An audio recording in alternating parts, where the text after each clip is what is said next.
पिता परमेश्वर, हम आपका हृदय से धन्यवाद करते हैं क्योंकि आप धन्यवाद के योग्य हैं। महिमा और आदर सब आपका है। इसलिए प्रभु, हम अपने आप को आपके आगे समर्पित करते हैं ताकि आपकी इच्छा और योजना हमारे जीवन में पूरी हो और आप हमें अपनी इच्छा के अनुसार वो बनाइए जो आप हमें बनाना चाहते हैं, और आपकी सामर्थ्य के द्वारा हम वो बने जो आप हमें बनाना चाहते हैं, ताकि आपका नाम हमारे जीवन में महिमा पाए और आपकी महिमा हमारे जीवन से प्रकट हो, और सारा आदर सारी महिमा इस प्रार्थना को आपके प्रभु यीशु मसीह के नाम से आमीन। Praise the Lord. परमेश्वर का धन्यवाद करते हैं सन ऑफ गॉड पार्ट 60 के लिए। और आज हम लोग बहुत ख़ास विषय को आगे प्रोसीड कर रहे हैं, और वो विषय ये है, प्रॉब्लम जितनी भी अभी तक की हम लोगों ने हिस्ट्री में देखा, प्रॉब्लम हमारे जीवन में कहाँ शुरू होती है? उद्धार प्राप्त करने के बाद। उद्धार प्राप्त करना बैठे बैठे का काम है। आप कहीं पर भी हैं, आपने यीशु मसीह पर विश्वास किया, आपको उद्धार मिल जाएगा। उद्धार में हमें कुछ नहीं करना है, केवल विश्वास करना है। यीशु मसीह के बलिदान पर विश्वास करना है, यीशु मसीह पर विश्वास करना है, और परमेश्वर पिता पर विश्वास करना है कि पिता ने अपने पुत्र को हमारे लिए भेजा और उसने हमारे पापों के लिए अपना प्राण दिया ताकि हमको जीवन मिले, और हमको पापों की क्षमा मिलती है और साथ में पवित्र आत्मा मिलता है। दो चीज़ें उसी समय मिल जाती हैं। प्रॉब्लम इसके बाद शुरू होती है। ये क्या प्रॉब्लम शुरू होती है उसी को हम अब थोड़ा डिटेल में समझेंगे। After salvation the condition of soul. उद्धार प्राप्त करने के बाद हमारे प्राण की क्या स्थिति होती है, ये हमको पहले देखना चाहिए। हमारा प्राण जो है वो ओल्ड इनर मैन, यानी पुराना मनुष्यत्व, हमारे अंदर हमारा प्राण अभी भी पुराना मनुष्यत्व है, सिंफुल नेचर है, और हमें उद्धार मिला है। उद्धार प्राप्त व्यक्ति के जीवन में जो उसका प्राण है, वो उसका पाप का स्वभाव उसके प्राण में है, अभी भी वो फिजिकल लाइफ में है, अभी भी वो शारीरिक बातें करेगा, अभी भी वो शारीरिक तरीके से जीवन व्यतीत करेगा। तो उद्धार प्राप्त व्यक्ति जिसको उद्धार मिल गया है और उसे पवित्र आत्मा भी उसके जीवन में आ गया है और उसकी आत्मा जीवित हुई है, लेकिन अभी वो फिजिकल लाइफ में ही है। ये हमें समझना है। इस लाइफ को हमें अपने प्राण को ओवरकम करना है, उस पर जयवंत होना है। क्वेश्चन ये उठता है कि हमारी आत्मा जो अभी अभी पैदा हुई है वो न्यू बॉर्न है, और हमारा जो प्राण है वो ओल्ड इनर मैन है, परिपक्व है। तो ये आत्मा जो अभी पैदा हुई है, ये उस पर ओवरकम कैसे कर सकती है? इम्पॉसिबल, नहीं कर सकती। और इसीलिए after salvation the condition of spirit new born, इसको ज़रूरत है मैच्योरिटी की। ये मैच्योर हो जाए तो अब जैसे जैसे ये मैच्योर होगी वैसे वैसे ये इनर ओल्ड मैन पर ओवरकम करे। ये प्रक्रिया एक साथ चलेगी। जैसे जैसे हमारी स्पिरिचुअल ग्रोथ होती जाएगी वैसे वैसे हम अपने स्वभाव पर जयवंत होते जाएंगे। ग्रोथ पर आप कब तक जयवंत होंगे? जब तक आप स्पिरिचुअली मैच्योर नहीं होंगे तब तक कंप्लीट नहीं होगा, कोर्स जारी रहेगा। शुरुआत आपको करनी है। अब आप अपनी आत्मा की मैच्योरिटी के लिए स्टार्ट कहाँ से लेते हैं? यहाँ पर उद्धार मिल गया और लोग अपने घर बैठ गए। बस हमको तो दुआ करनी आती है, हम दुआ कर लेते या दुआ करवा लेते। उद्धार के बाद हमको और कुछ करना ही। यही वाला पार्ट हमारा, इसको अगर आपने समझ लिया, ये दिस इज द फॉर्मूला। इस फॉर्मूले पे आप चलेंगे तब आपकी जिंदगी में आप उस लेवल को छुएंगे जिस लेवल के बारे में नया नियम बताता है। Saved persons spirit must grow and become mature. New born spirit need feeding. जब हमारी जो ये आत्मा है अभी जिसका जन्म हुआ है उद्धार के समय, उद्धार प्राप्त करते समय आप पवित्र आत्मा अंदर आया, हमारी आत्मा जो मरी हुई थी उसमें जीवन, अभी ये न्यू बॉर्न है। न्यू बॉर्न बच्चे को सबसे ज्यादा इंपॉर्टेंट उसके लिए क्या है? फीडिंग। आपने अपनी आत्मा को फीड करने के बारे में सोचा है कि उसको फीड करना? फीडिंग बोल रहे हैं। और फीडिंग ना होने के कारण आप 30 साल तक कलीसिया में आए, वचन सुना और आपको कोई लाभ नहीं होगा लाइफ में। आपकी लाइफ एज इट इज रहेगी और आपका स्वभाव जैसा था वैसा ही रहेगा, बल्कि उससे और बदतर होगा। ऐसा क्यों होता है? लोग सवाल करते हैं कि जो लोग कलीसियाओं में जा रहे हैं ऑलरेडी, वो कहते हैं कि जब उनके जीवन में कोई परिवर्तन ही नहीं दिखता है तो हम क्यों जाएं? नाम किसका खराब होता है? यीशु मसीह का, कलीसिया का। कि कलीसिया में जाने से क्या है? वहां पर जाने वाला व्यक्ति की बस वो लोग वो देखते हैं, रिचुअल्स देख लेते हैं कि वहां पे जाने के बाद आदमी प्रार्थना करने लगा, बाइबल पढ़ने लगा और चल गया। कन्वेंशन में गया, कॉन्फ्रेंस में चला गया, जो एक्टिविटीज वहां पर चल रही उनमें इन्वॉल्व हो गया, पार्टिसिपेट कर। लेकिन where is your spiritual life? आपकी आत्मा में जीवन क्यों नहीं है? आपकी आत्मा चूंकि निर्बल अवस्था में है और बेबी लेवल पे है, तो आपकी आत्मा आपके स्वभाव पे कभी भी ओवरकम नहीं करेगी। तो आपका स्वभाव एज इट इज रहेगा और जैसे जैसे आप उसी प्रक्रिया में बने रहेंगे, आप कड़वे और गुस्सैल और ऐसे हो जाएंगे, अजीब सा नेचर हो जाएगा। वही सेल्फ राइचियसनेस डेवलप हो जाएगी, आप अपने आप को धर्मी मानने लगेंगे बस एक्टिविटीज के कारण। पहला पत्रस उसका 2 अध्याय उसका 1 से 3 पद तक। इसलिए सब प्रकार का देखिए, जैसे ही आपको उद्धार मिला, आपने यीशु मसीह पर विश्वास किया, आपको पापों की क्षमा मिल गई, ये विश्वास करिए।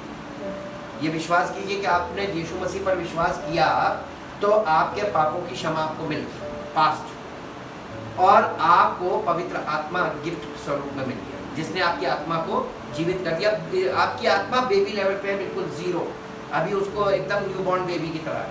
और ऐसे व्यक्ति के लिए क्या लिखा हुआ है कि इसलिए सब प्रकार का बैर भाव और छल, कपट, डाह और निंदा को दूर करके, इसका मतलब उद्धार पाने के बाद भी आपके साथ ये चीजें रहेंगी आपके स्वभाव में। आपको सबसे पहले क्या करना है? इन चीजों से अपने आप को अलग करना है। अभी आपके जीवन में आप इस पे ओवरकम नहीं कर पाएंगे, आपको इसके कांटेक्ट से बाहर आना है, दूर करके नए जन्मे हुए बच्चों के समान निर्मल आत्मिक दूध की क्या करो? लालसा का मतलब क्या? इच्छा होती है? नहीं होती। बच्चा जब भूखा होता है, उसको जब भूख लगती है तो बच्चा रोता। जब आप कुड़कुड़ाने लगे, रोने लगे, ये देखो ये काम नहीं हो रहा, ये काम नहीं, आप रो रहे, तो आपको क्या करना चाहिए? निर्मल आत्मिक दूध की लालसा करनी चाहिए जी, ताकि उसके द्वारा उद्धार पाने के लिए। तो अभी तुमको क्या मिला? यीशु मसीह पर विश्वास करके क्या मिला? उद्धार मिला। लेकिन अब उस उद्धार को कंप्लीट करो, उसमें बढ़ोगे तभी तो कंप्लीट होगा। आपने स्कूल में एडमिशन ले लिया, घर में बैठ जाओ, डिग्री अपने आप चल के आएगी। हाँ, फीस पे कर रहे, लोग यही तो कहते हैं, हम तो परमेश्वर को भेंट दे रहे, बरकत अपने आप आएगी। ला के दिखा दो भेंट तुम किस परमेश्वर को दे रहे हो। हमारा परमेश्वर, जिसका ये वचन हम बोल रहे हैं ना, वो बुद्धिमान परमेश्वर है, वो आपसे मांग नहीं रहा। और अगर आप दे रहे हैं तो आप उसको दे रहे हैं जो ये सिखाता है, बुद्धि देता है कि तुमने परमेश्वर को भेंट दी है। अब इस भेंट को आपने किस लिए दिया है? ताकि परमेश्वर इन पैसों को आपको मल्टीप्लाई करके दे। हाँ, ये भेंट आपने इसलिए दी है क्योंकि परमेश्वर आपको, परमेश्वर ने आशीष दी, इसलिए तो आपने दिया उसको। ये थैंक्स गिविंग है। जो परमेश्वर को भेंट दी जा रही है वो थैंक्स गिविंग है, धन्यवाद।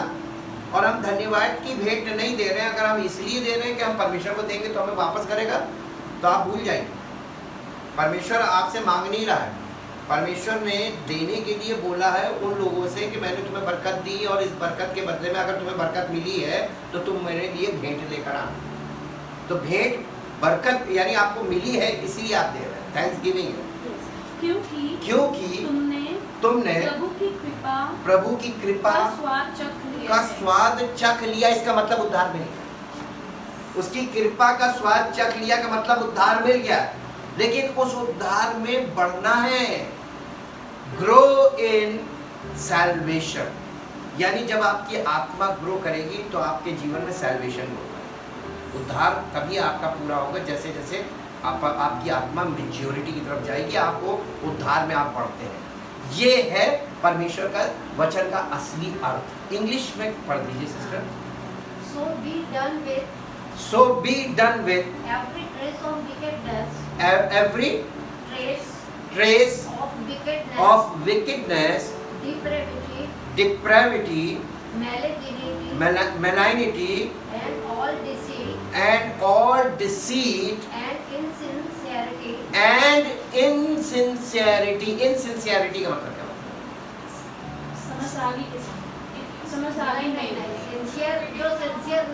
जो सिंसियर नहीं है, जो समझदार नहीं है, अपनी हर नासमझी को।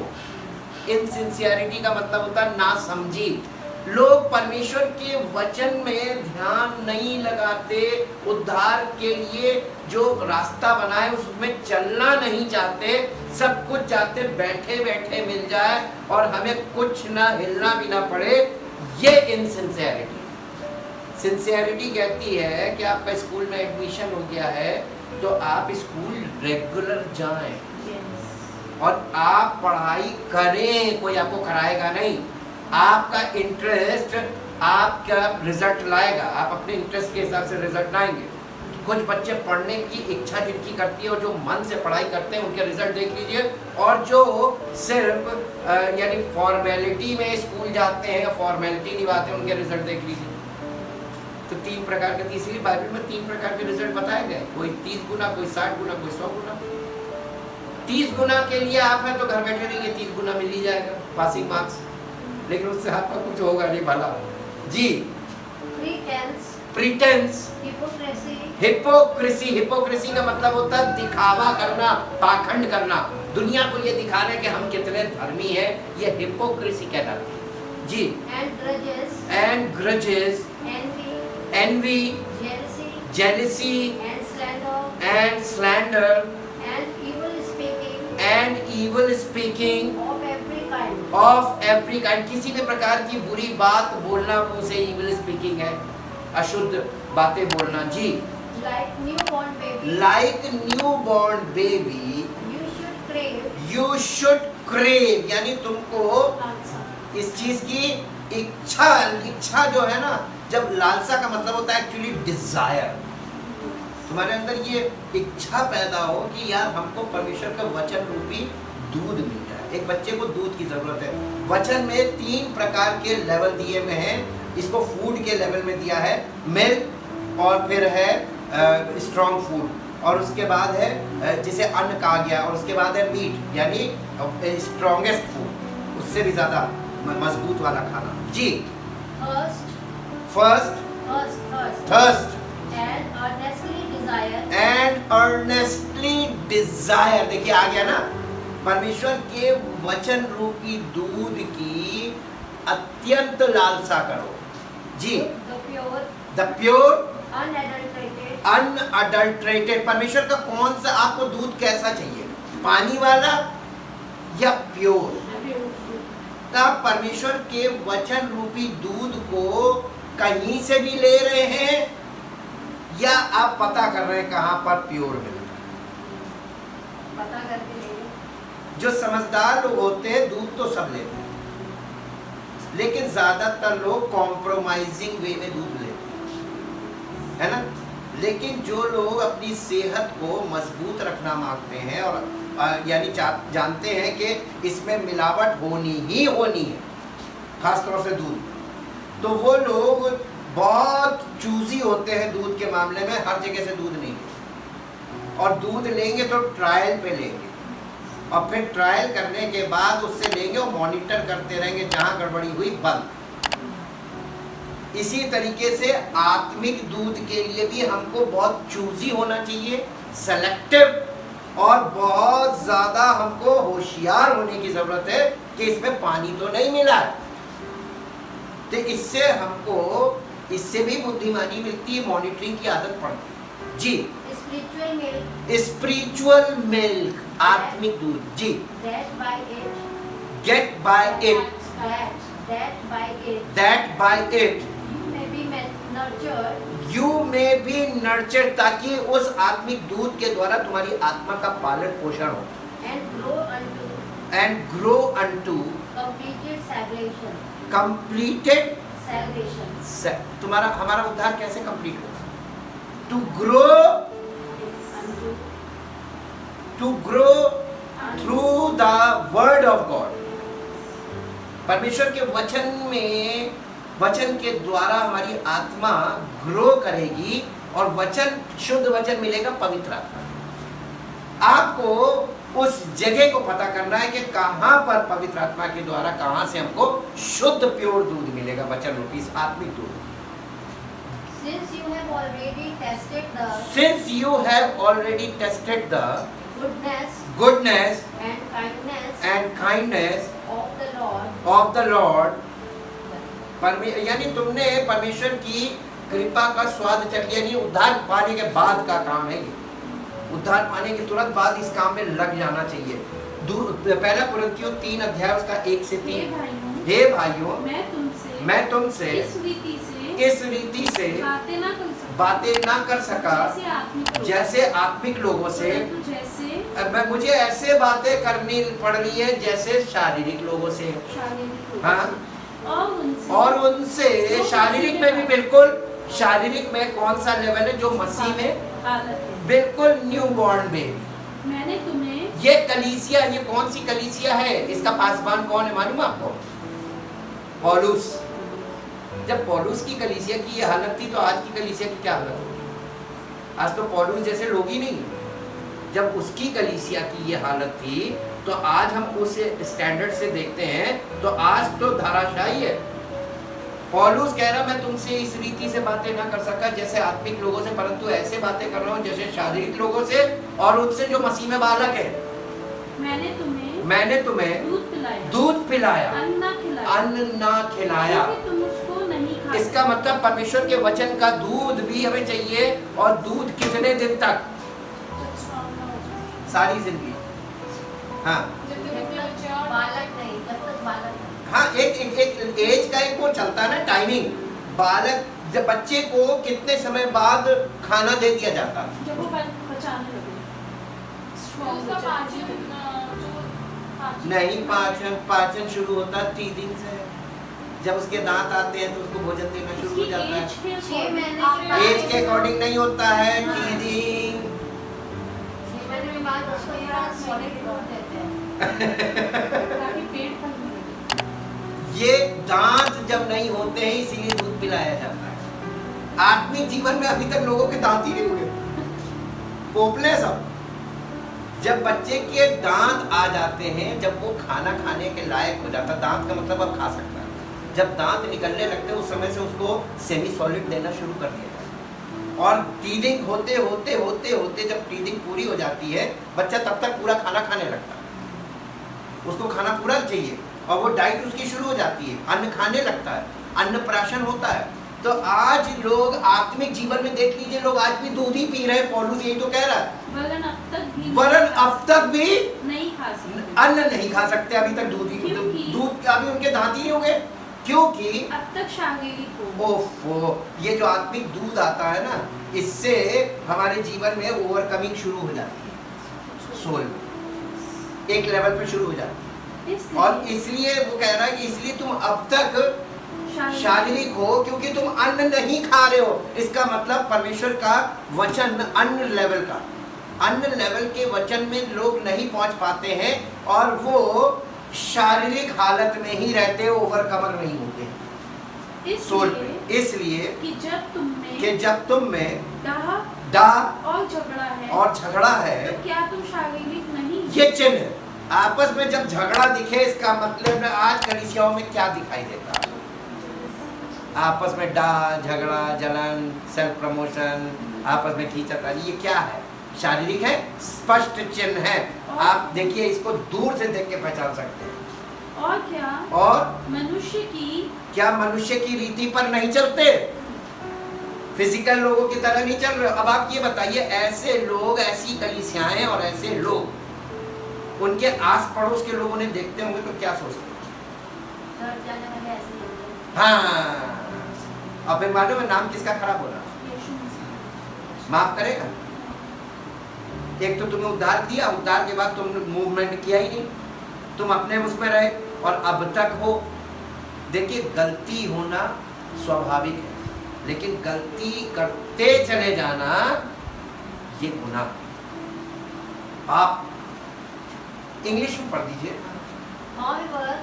However, brethren, I could not talk to you as to spiritual men, but as to non-spiritual men of the flesh, in whom the carnal nature predominates predominate as to mere infants as to mere infant in the new life. देखिए, इनका जीवन तो नया, इनकी आत्मा ने जन्म ले लिया, न्यूबॉर्न बेबी है, लेकिन चूंकि दूध से आगे इनकी खुराक ही नहीं बढ़ी, दूध पीते रह गए, यीशु मसीह हमारा प्रभु है, हाँ, और वो बच्चों वाले गीत गाते रहे, शैतान से लड़ेंगे, शैतान से लड़ेंगे। शैतान उनको देख के हंसता होगा, देखो बच्चे जैसे नहीं है,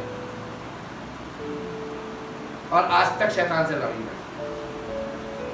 इन लोगों ने ये ओवरकमर बन ही नहीं पाए जी। In Christ unable to talk yet, आज तक कोई ऐसे लोग बात करने के लायक नहीं है जी। I fed you with milk, not solid। ये एक बहुत मैच्योर सेवक की है, बहुत पहचान है। उसने खुद कहा कि मैंने तुम्हें दूध पिलाया, अन्न ना खिलाया, इसलिए क्योंकि तुम उसको खाने के लायक नहीं हो, और आज तक नहीं जी। For you were not yet strong enough to be ready for it. आज तक लोग इसको, अन्न को लेने के लायक नहीं है कलीसिया में। मैं आपको सच्ची बात बता रहा हूँ अनुभव से जी। But even yet you are not strong enough to be ready for it. For you are still unspiritual, having the nature of the flesh under the control of ordinary impulses, for as long as there are envy and jealousy and wrangling and fractions among you। ये सब चीजें तुम्हारे बीच में है, तुम्हारे जीवन में है और तुम्हारे बीच में है कलीसियाओं में, इसलिए तुम अभी तक शारीरिक हो जी। And you are not unspiritual and of the flesh, behaving yourselves after a human standard and like mere unchanged man। ऐसे लोग जो बदले ही नहीं। आज आपको कैसे लोग दिखाई देते हैं कलीसियाओं में? किसी भी यहाँ जाके देख लीजिए, एक ट्रायल लेके देखिए, आपको पता चल जाएगा। आप कहेंगे अरे हम पहले हम भी ऐसे थे, आज और ये लोग अभी भी वैसे ही हैं जी। इसके साथ साथ एक और पद निकालिए, ये भोजन के ऊपर बता रहे कि भोजन का कितना जरूरी काम है, आत्मिक भोजन का हमारी आत्मा के लिए कितनी इंपॉर्टेंस है। इब्रानियों की पत्री 5 अध्याय 11 से 14। इसके विषय में हमें बहुत सी बातें कहनी है, जिनका समझाना भी कठिन है, इसलिए कि तुम ऊंचा इसलिए कि तुम ऊंचा सुनने लगे हो। समय के विचार समय के विचार से तो तुम्हें गुरु हो जाना चाहिए था। तो भी ये आवश्यक हो गया है कि कोई तुम्हें परमेश्वर के वचनों की आदि शिक्षा का मतलब क्या होता है? Elementary teaching. Elementary teaching. Yeshu Masih कहाँ पैदा हुआ था? यीशु मसीह कैसा पैदा हुआ था? यीशु मसीह क्यों पैदा हुआ था?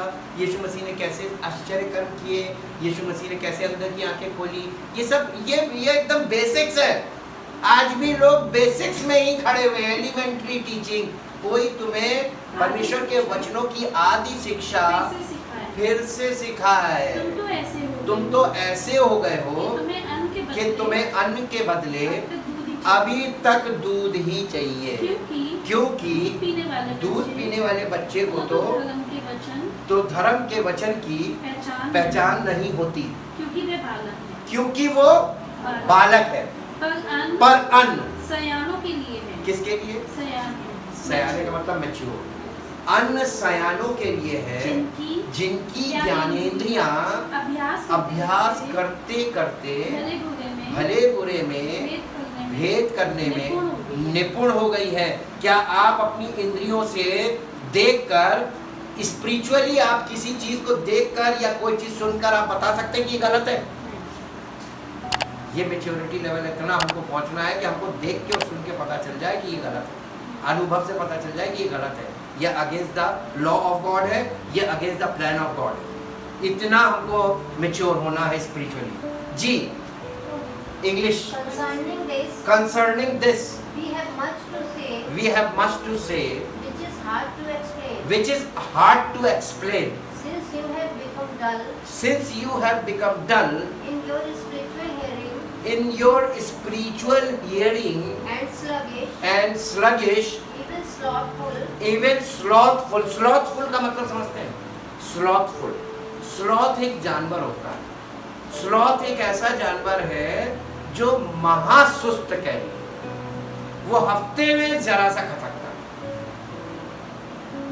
एक हफ्ते में वो जरा सा कुछ इंच खसकता है, इसीलिए उसको स्लॉथ बोला। ये स्लॉथ उसी के नाम से ये स्लॉथफुल, यानी इतने आलसी हो गए हो in achieving spiritual insight for even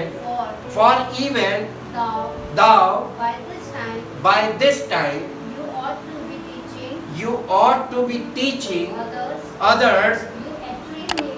या आज भी तुम दूसरों को तो सिखाने के लिए खड़े हो गए हो, दूसरों को सिखा रहे हो, लेकिन तुम्हें अभी एलिमेंट्री टीचिंग खुद चाहिए। ये टीचर्स जो आज जो सिखा रहे लोगों को, जो प्रचार कर रहे हैं, प्रचारक आज के, ये उनके ऊपर बोला गया है, उनके विषय में लिखा है कि तुम दूसरों को तो सिखाने, तुम्हें तो अब तक दूसरों को सिखाने लायक हो जाना चाहिए था, और ऐसा कर रहे हैं, सिखा रहे हैं, लेकिन बेबी लेवल, वही दूध के लेवल का ही तो सिखा रहे हैं। इसीलिए तो सब लोग दूध के लेवल पे बने हुए हैं। जी, you actually need someone to teach you over again the very first principle of God's word. परमेश्वर के वचन का सबसे पहला सिद्धांत तुमको सिखाने वाला एक व्यक्ति चाहिए, ऐसे लोगों में। जी, you have come to me, you have come to need milk, not solid food. For everyone who continues to feed on milk is obviously inexperienced and unskilled in the doctrine of righteousness, of conformity to the divine will in purpose, thou thought and action.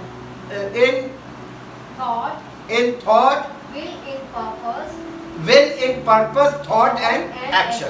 जी, for he is a mere infant, not able to talk yet, but solid food is for full grown man, for those whose senses and and mental faculties are trained by practice by practice to discriminate and distinguish between between what is morally good and noble, what is evil and contrary either to divine or human law.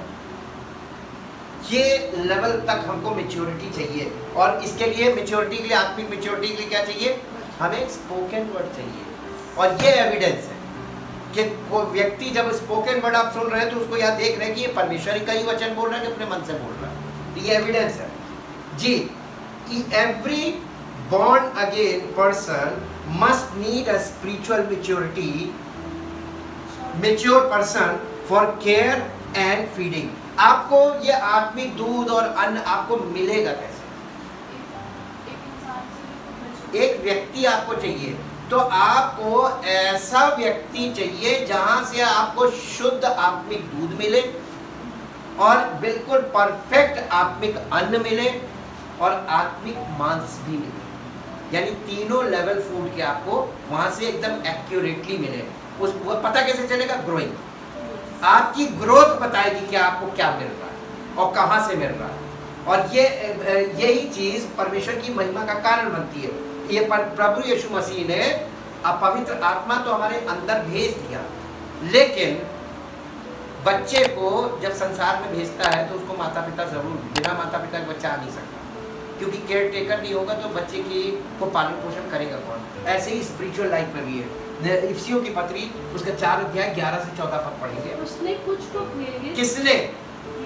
यीशु मसीह ने कुछ को प्रेरित नियुक्त करके और कुछ को भविष्यवक्ता नियुक्त करके और कुछ को सुसमाचार सुनाने वाले नियुक्त करके और कुछ को रखवाले और उपदेशक नियुक्त करके दे दिया, कलीसिया को दे दिया, जिससे पवित्र लोग सिद्ध हो जाए। सिद्ध का मतलब क्या होता है?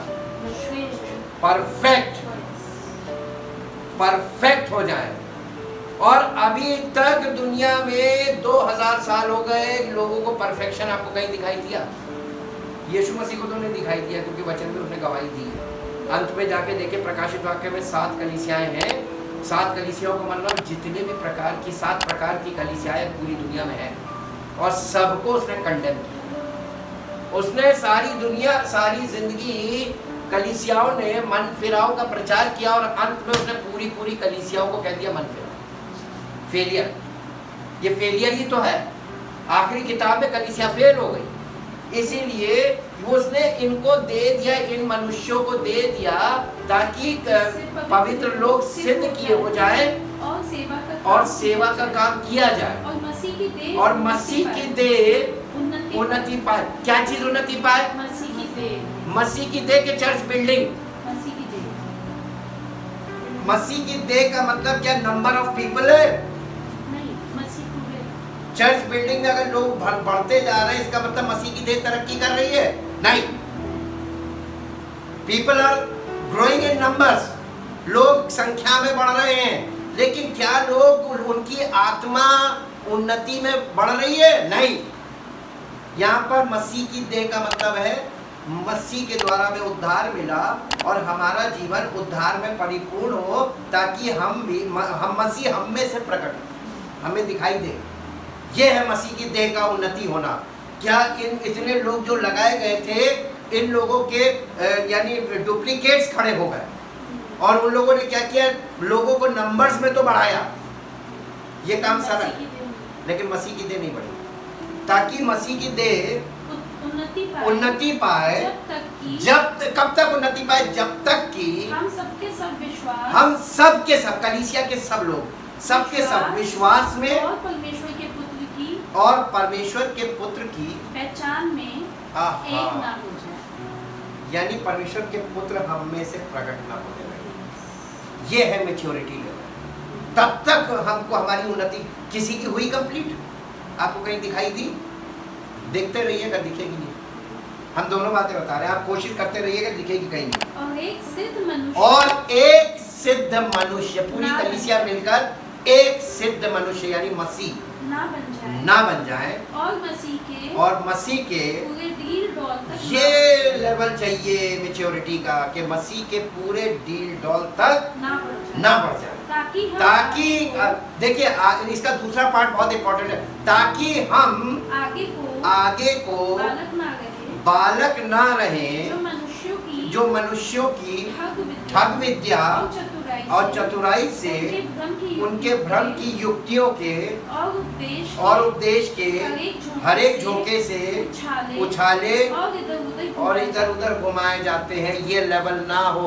अब बताइए आपको फॉल्स टीचर्स का परमेश्वर की योजना में खड़े होना परमेश्वर की योजना में है कि नहीं है?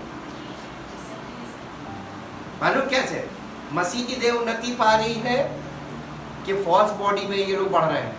ये कैसे पता चलेगा? जब फॉल्स बॉडी में आपने उद्धार पाया और फॉल्स बॉडी में चले गए, किसी का प्रचार सुन के प्रभावित हो गए, किसी को फॉलो करने लगे, आप जिसको चाहे उसको फॉलो करने लगे, आपके जीवन से वो व्यक्ति प्रकट हो जाएगा, उसकी टीचिंग प्रकट हो जाएगी, लेकिन मसीह नहीं प्रकट होगा, ताकि हम आगे को बालक ना रहे। इसका मतलब फॉल्स टीचिंग उसने इसलिए बढ़ने दी कि इसको बढ़ जाने दो, क्योंकि असली काम इसके बाद में शुरू करो। जो व्यक्ति उद्धार पाके मसीह में नहीं बढ़ेगा तो निश्चित है उसको पता चल जाएगा, गलत सेक्शन में जाएगा। ज़्यादातर लोग गलत सेक्शन में चलेंगे, फिजिकल लोग फिजिकल साइड चलेंगे और फिजिकल कलीसिया में चले गए, फिजिकल एक्टिविटीज़ में बढ़ गए, लेकिन मसीह की देह नहीं बढ़ी। इसी से पता चलता है, यीशु मसीह ने शुरू से कहा था कि बहुत थोड़े होंगे जो उसमें प्रवेश पाएंगे परमेश्वर के उपस्थिति में।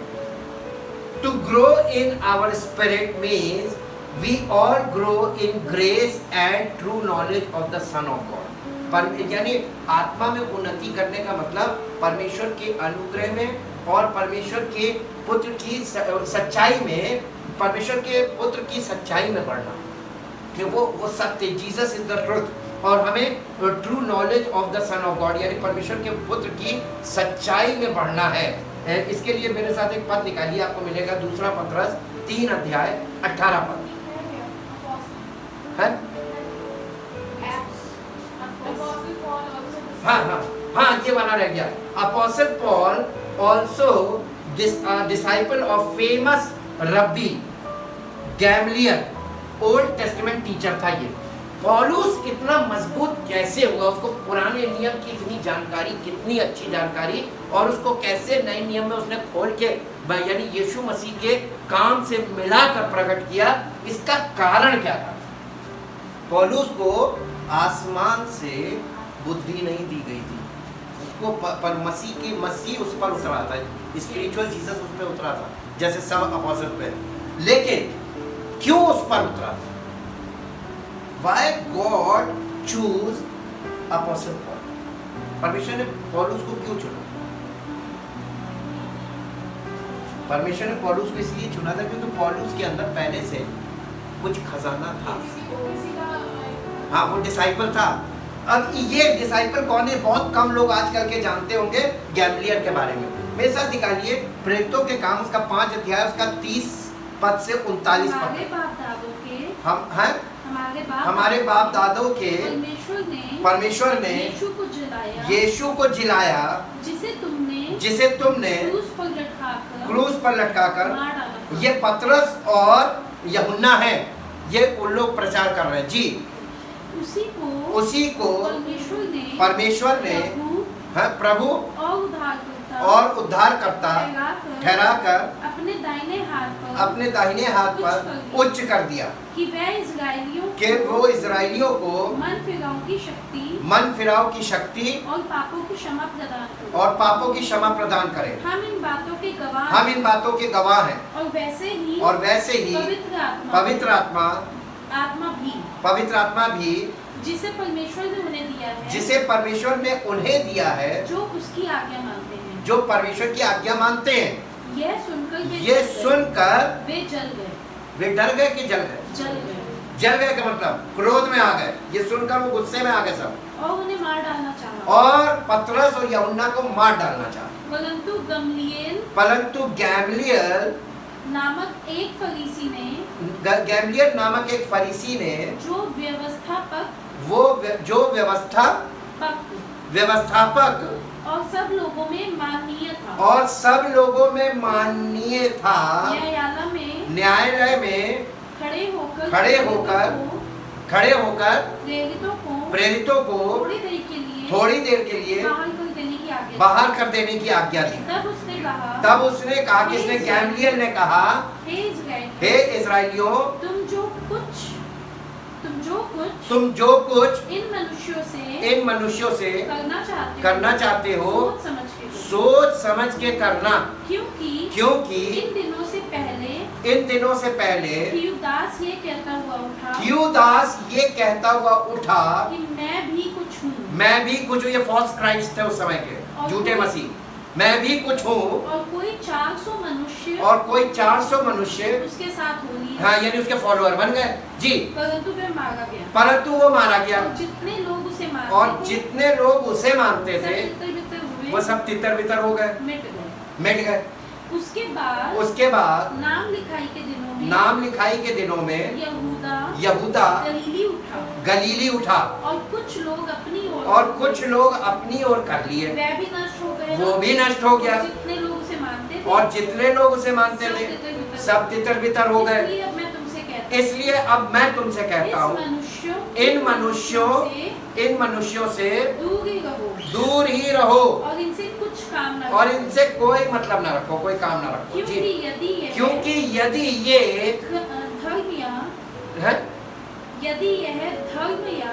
यदि यह धर्म या काम मनुष्यों की ओर से हो तब तो मिट जाएगा, परंतु यदि परमेश्वर की ओर से होगा तो तुम उन्हें कदापि मिटा नहीं पाओ जी।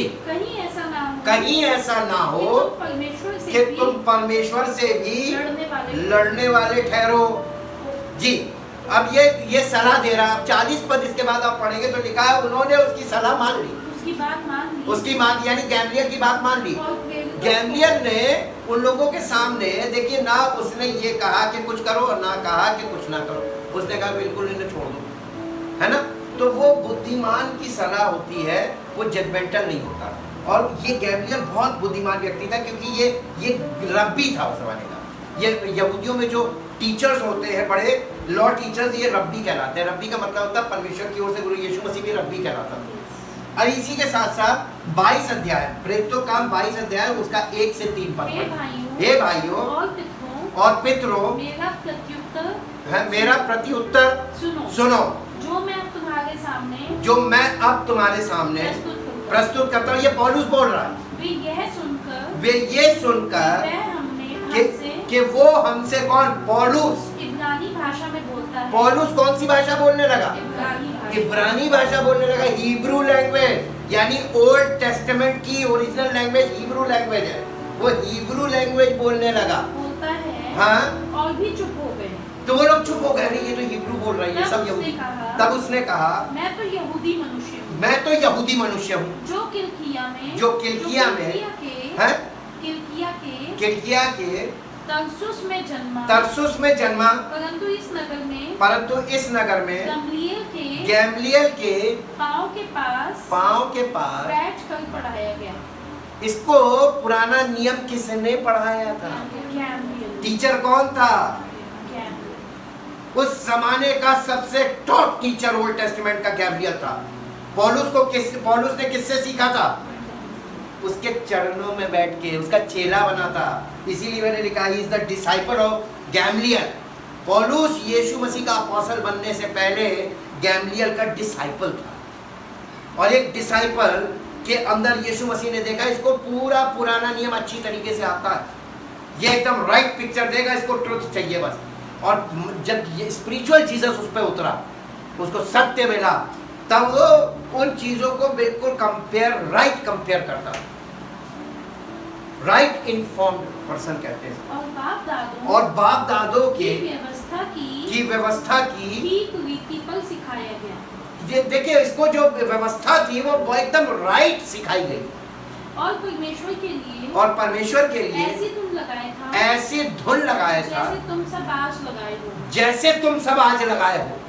ये कलीसिया को बता रहा है कि जैसे आज कलीसिया के वो लोग जो सच्चे लोग हैं, जो सच्चाई की को फोकस करना चाहते हैं, जो परमेश्वर से दिल लगाना चाहते हैं, उन लोगों के लिए ज़ील होनी चाहिए आपके अंदर। वो यानी वो इच्छा होनी चाहिए, दृढ़ शक्ति, दृढ़ इच्छा होनी चाहिए कि हमें यीशु मसीह में बढ़ना है, हमारी आत्मा को उन्नति चाहिए। ये 22 अध्याय का 1 से 3 इंग्लिश में पढ़ दीजिए।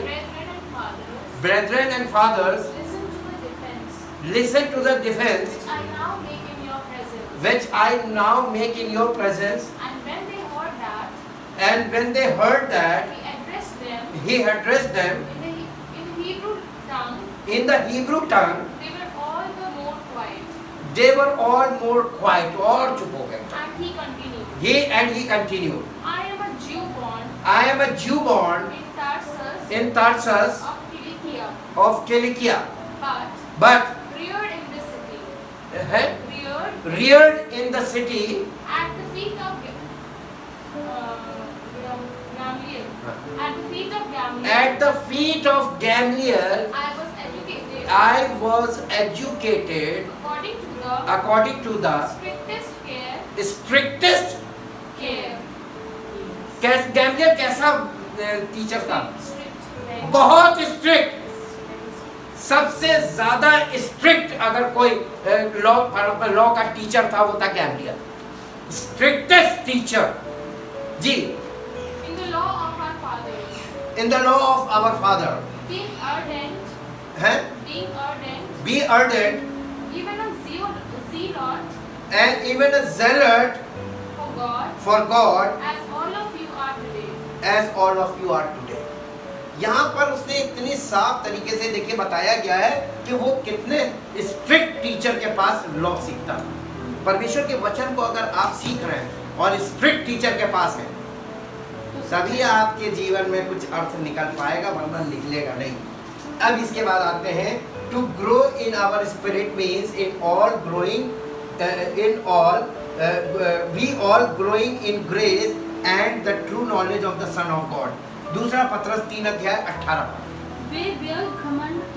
वे व्यर्थ घमंड की बातें करके लुचपन के कामों के द्वारा। नहीं बेटा, ये दूसरा पत्रस 3 अध्याय। हमारे प्रभु हाँ, पर हमारे प्रभु और उद्धारकर्ता यीशु मसीह के अनुग्रह यीशु मसीह के अनुग्रह और पहचान में बढ़ते जाओ, उसी की महिमा अब भी हो और युगानुयुग होती रहे। कहीं इसमें लिखा है कि और प्रार्थना करने में बढ़ते जाओ। हाँ, प्रचार करने में बढ़ते जाओ, प्रचार करने में बढ़ते जाओ। आजकल प्रचार करने में लोग बढ़ते, क्या लिखा क्या है? उद्धारकर्ता यीशु मसीह के अनुग्रह, ये उद्धारकर्ता यीशु मसीह के अनुग्रह और पहचान में। यीशु मसीह की पहचान में कितने लोग बढ़े? कोई नहीं, बढ़ना ही नहीं चाहते। इंग्लिश में but grow in grace, undeserved favor, spiritual strength and recognition and knowledge or understanding of our Lord and Savior Jesus Christ, the Messiah. To him be glory, honor, majesty and splendor both now and to the day of eternity. Amen. कोलस्सियों की पत्री 1 अध्याय का 9-10 पद। इसीलिए जिस दिन से ये सुना है हम भी तुम्हारे लिए ये प्रार्थना और विनती करना नहीं छोड़ते कि तुम सारे आत्मिक ज्ञान और समझ सहित परमेश्वर की इच्छा की पहचान में परिपूर्ण हो जाओ, ताकि तुम्हारा चाल चलन, पता कैसे चलेगा कि परिपूर्ण हो गए? ताकि तुम्हारा चाल चलन प्रभु के योग्य हो। किसके योग्य? यीशु मसीह से।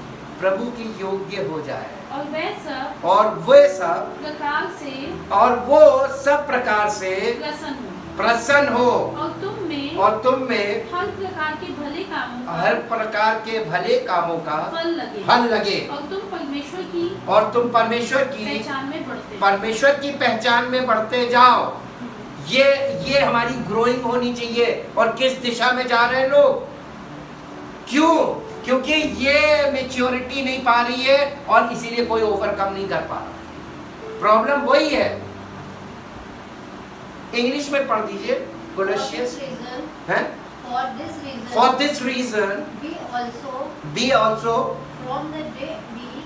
from the day we heard of it, have not ceased to pray and make special request for you, asking that you may be filled with the full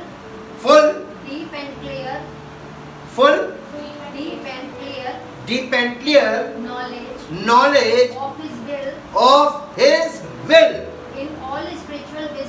in all spiritual wisdom, incomprehensive insight। देखिए comprehensive का मतलब क्या होता है?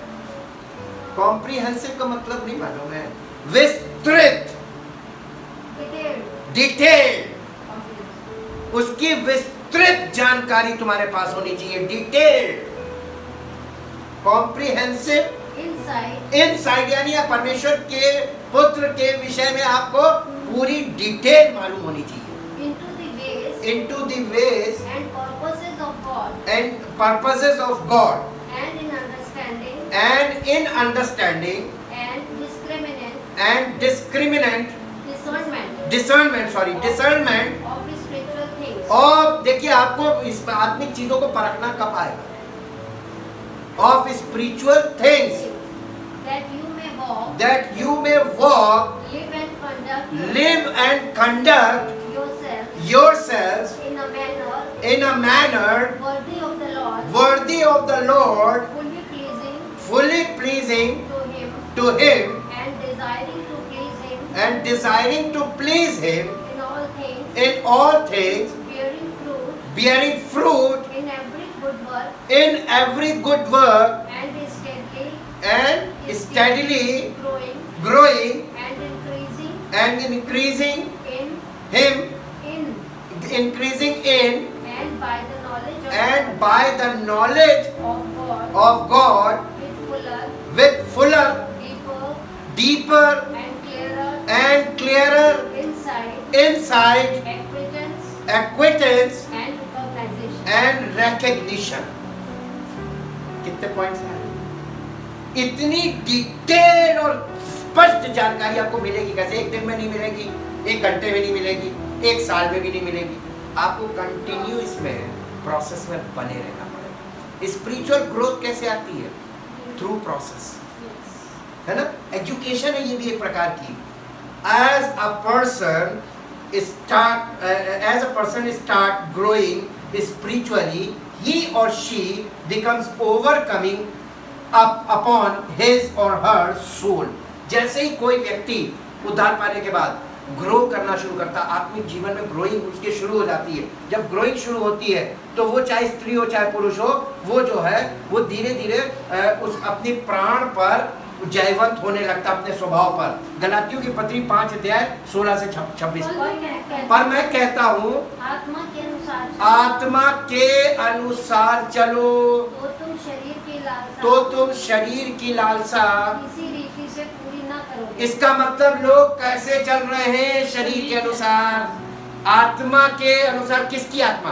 तुम्हारी आत्मा। हमने आपको बताया था ना, हमें अपनी आत्मा के अनुसार चलना है और हमारी आत्मा इमेच्योर होगी तो हम आत्मा के अनुसार नहीं चल पाएंगे। आत्मा मैच्योर कैसे होगी? पवित्र आत्मा के द्वारा। पवित्र आत्मा उसको कैसे मैच्योर करेगा? By feeding the word of God, परमेश्वर के वचन के द्वारा। ठीक? क्योंकि शरीर आत्मा के विरोध में और आत्मा शरीर के विरोध में लालसा करता है। ये एक दूसरे के तो हमारे अंदर जब हमारा आत्मिक जन्म हो जाता है तो हमारी आत्मा हमारे शरीर के विरोध में होती है और हमारा शरीर हमारी आत्मा के विरोध में होता है। अब बताइए क्यों नहीं आत्मिक उन्नति होती है? क्योंकि शरीर हमारा हमको आत्मिक उन्नति के लिए निकलने नहीं देता। हमारा स्वभाव हमको लोगों के बीच में टिकने नहीं देता, हमें बुरा लग जाता है। तो बुरा मान जाने वाला और बहुत जल्दी से छोटी छोटी बातों में नाराज हो जाने वाला, छोटी छोटी बातों में किसी की बात से किसी के से डिस्कनेक्ट हो जाने वाला, वो ये स्वभाव जो है ना, ये आपको पब्लिकली लोगों के बीच में कलीसिया में टिकने नहीं देगा। और स्वभाव शरीर के अकॉर्डिंग काम करता है। तो शरीर वहीं जाएगा जहां आपका स्वभाव जैसा होगा, वहां पे ऐसे लोग होंगे, वहीं जाएगा शरीर। शरीर आपको वहीं जाना पसंद करेगा। शरीर कभी भी आत्मिक उन्नति के लिए आपको लेके नहीं जाएगा। तो आपकी रुकावट आपका शरीर बन जाता है। और आत्मा को क्या चाहिए? भोजन, वचन रूपी भोजन। वो आत्मा को मिलेगा नहीं तो आत्मा उसी हालत में रहेगी ताकि शरीर बलवंत रहे। जी, इसलिए कि जो तुम, देखो लिखा है ना, इसलिए कि जो तुम करना चाहते हो वो ना कर सको। और यदि तुम आत्मा के चलाए चलते हो तो व्यवस्था के अधीन नहीं हो।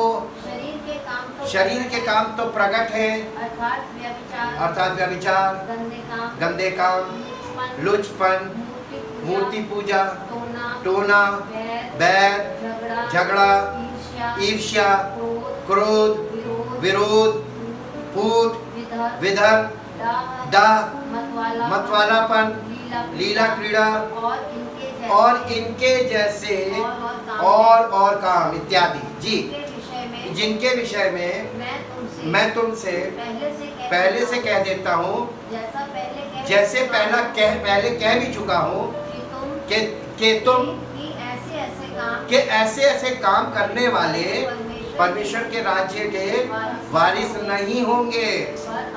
पर आत्मा का फल प्रेम, आनंद, शांति, धीरज, कृपा, भलाई, विश्वास, नम्रता और संयम है। और ऐसे कामों के विरोध में कोई भी व्यवस्था नहीं है। और जो मसीह यीशु के हैं, उन्होंने शरीर को उसकी लालसाओं समेत और अभिलाषाओं समेत क्रूस पर चढ़ा दिया है। यदि हम आत्मा के द्वारा जीवित है तो आत्मा के अनुसार चले भी। हम घमंडी होकर ना एक दूसरे को छेड़े और ना एक दूसरे से डाह करें। Thank you Jesus, thank you Lord. परमपिता परमेश्वर, हम आपका दिल से धन्यवाद करते हैं आपके पवित्र वचनों के लिए, जो हमारी आंखें तो खोलता ही है, लेकिन जिसके द्वारा हमारा पालन पोषण होता है, हमारी आत्मा का पालन पोषण होता है, ताकि हम आत्मा में बलवंत हो और हमारी आत्मा पूरी तरीके से परिपक्व हो और हमारा आत्मिक जीवन परिपक्व मनुष्य के रूप में हो, ताकि हमारी पहचान आपके इकलौते पुत्र प्रभु यीशु मसीह के ये समान हो। लोग हम में मसीह को देखें और मसीह की महिमा हमारे जीवन से ऐसे ही प्रकट हो, ताकि हमारा जीवन आपकी महिमा का कारण बने, जिसके लिए आपने प्रभु इस योजना को लागू किया है। और चाहते प्रभु, जितने लोग आपके वचन को ध्यान से सुनते हैं और ग्रहण करते हैं और इसे अपने जीवन में लागू करते हैं, इसको फॉलो करते हैं, उनके जीवन में पवित्र आत्मा की सामर्थ्य कार्य करना शुरू करें।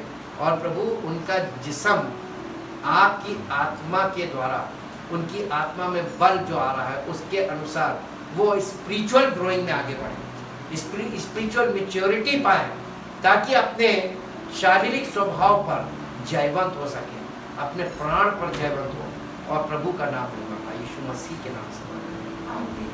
Praise the Lord. परमेश्वर आपको आशीष